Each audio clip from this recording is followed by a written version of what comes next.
You are now entering Clearview, Illinois. The name of tonight's tale is The Last Stop.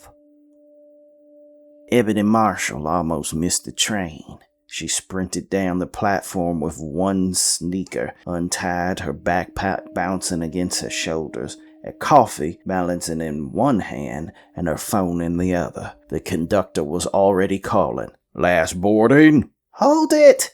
The doors hissed open just long enough for her to stumble inside. The train pulled away before she caught her breath. She laughed to herself. Perfect. Just like every other trip she'd ever taken. Ebony was 19, a sophomore history major at Northwestern University. She had developed a habit of falling down research rabbit holes that lasted until 3 in the morning. History was fascinating because she got to close the book.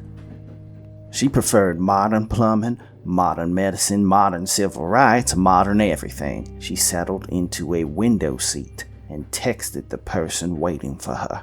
"Ebony, almost there. Save me something to eat." Read. No reply. She smiled. Typical Devante. They had been friends since middle school. When his parents moved to the tiny town of Clearview, Illinois, they promised they'd stay close. Video games, phone calls, late night FaceTimes, birthdays. Now after months of him insisting, "You gotta come see this place," she finally agreed. She looked out the window. Chicago slowly disappeared behind miles of cornfields. Everything became quieter, almost too quiet. Her eyelids grew heavy. The rhythmic clatter of steel wheels became hypnotic. Just 20 minutes. She closed her eyes. The first thing she noticed was silence. Not the absence of sound. The wrong kind of silence. No conversations, no music leaking from headphones, no phone notifications, no conductor announcements. Nothing. Ebony opened her eyes. The train looked different. Fluorescent lights were gone. Warm amber bulbs glowed overhead. The advertisements lining the walls had changed. No streaming services, no smartphones, no QR codes.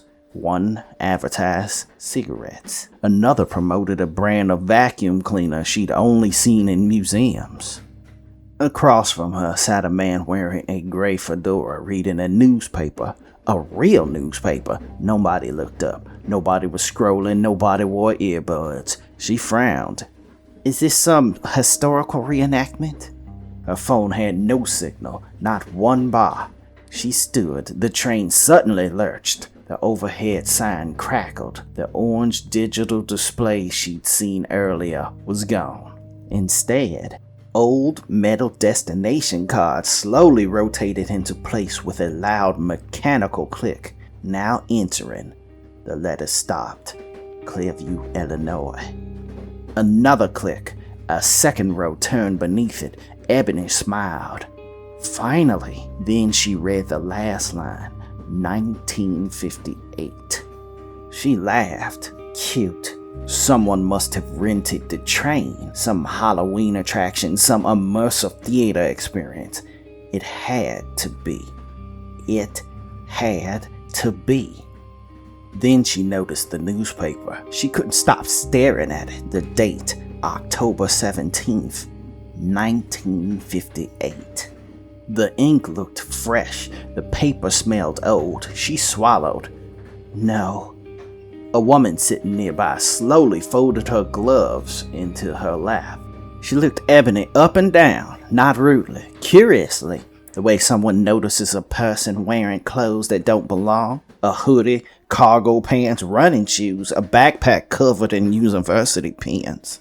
Ebony suddenly became aware of how loudly her zipper jangled. Then another passenger looked, then another.